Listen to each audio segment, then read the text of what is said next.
ہوں جس کے لیے میں گولی کی حقدار ٹھہروں گی، اور اب مجھے اس کا خوف نہیں ہے کیونکہ بقول آپ کے چولہا گرم ہے، اور جب وقت گرم ہو، موقع مناسب ہو، تو اس پر ایک آنسو ٹپکا دینا چاہیے۔ بات صرف اتنی ہے کہ جب تک ہم انگریزی سامراج میں زندہ رہے تو اس انگریزی سامراج کے تحت اردو نے پرورش پائی۔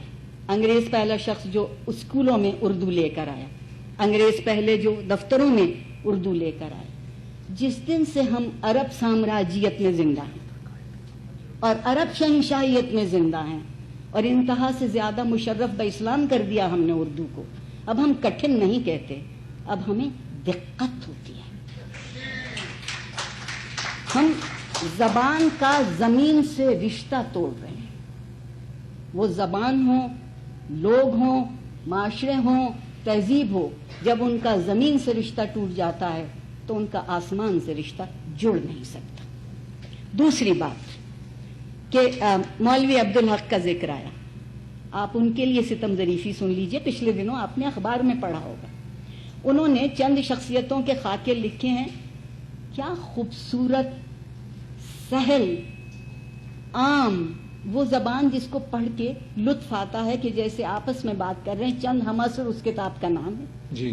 اس میں سے ایک نام دیو مالی، جس کو مولوی عبدالحق نے توجہ کے قابل اس لیے جانا، محنتی شخص ہے، اپنے کام سے لگن رکھتا ہے، سوکھی بنجر زمین کو صرف پانی سے سیراب نہیں کرتا، اپنی مشقت، اپنی لگن، اپنے احساس سے سیراب کرتا ہے، اور جہاں کبھی پھول نہ کھلتے ہوں وہاں اس کے بیجوں میں اکھوے اگتے ہیں۔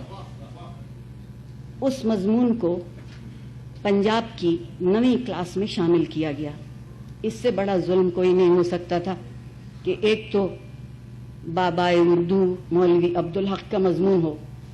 میں اس بابے کا بھی ایک لطیفہ آپ کو ابھی سناتی ہوں۔ وہ مضمون اس لیے جنگ میں کالم لکھے گئے کہ ایک ہندو کو ہیرو بنا دیا، حد ہو گئی۔ انسان کی کوئی توقیر نہیں، اس کی محنت کی کوئی وقت نہیں، اس کی لگن کا کوئی اندازہ نہیں، اور وہ مضمون واپس لے لیے گئے۔ اب ہم اس کے بعد انتہا سے زیادہ کوئی نہ کوئی متقی مضمون پڑھتے ہوں گے۔ زبان کو متقی کرنے کا ایک اور سن لیجئے۔ ہماری ایک دوست چیئرمین رہی پنجاب ٹیکسٹ بک بورڈ کی، اور ایک دفعہ وفاقی حکومت نے کمیشن بھیجا کہ آپ گواہی دیجئے کہ کس قدر اسلام ہمارے نصاب میں داخل ہو گیا ہے، اور ڈاکٹر جتوئی تشریف رکھتی ہیں، وہ اس پر گواہی دیں گی۔ ان خاتون نے کہا کہ جی ہم نے ساری سائنس اسلامی کر دی،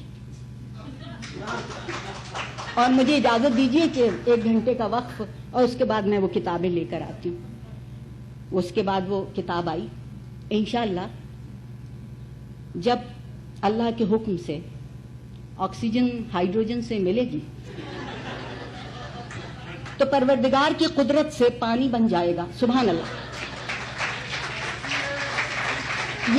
یہ کتاب کا چھپا ہوا جملہ ہے، کیونکہ انشاءاللہ ماشاءاللہ سبحان اللہ اس میں آ گیا، سائنس مسلمان ہو گئی۔ مجھ سے انہوں نے کہا، مجھ جیسے سرفرے سے، کہ آپ کوئی سوال پوچھیں گی؟ میں نے کہا جی صرف ایک۔ تو وہ ہماری دوست بہت خوش ہو کے بولی، کہیے۔ میں نے کہا یہ فرما دیجئے کہ اس سے پہلے کس کے والد ماجد کے حکم سے پانی بنتا تھا؟ تو اگر ہم نے یہ سوچ لیا ہے، علامہ اقبال نے اپنے خطبوں میں ایک بہت اچھی بات لکھی ہے کہ مسلمان جب انشاءاللہ کہتا ہے تو اپنی ذمہ داری سے بالکل ہاتھ اٹھا لیتا ہے، اب جو کچھ کرنا ہے وہ اللہ کو کرنا ہے۔ میرے ان نوجوان کا جو سوال ہے کہ جو آج میڈیا کی زبان ہے، کیا اردو اس کے لیے تیار ہے؟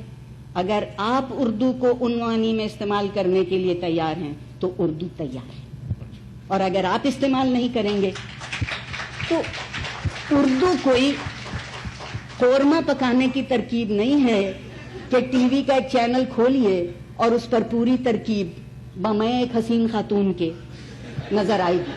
ہم میں سے اکثر مرد وہ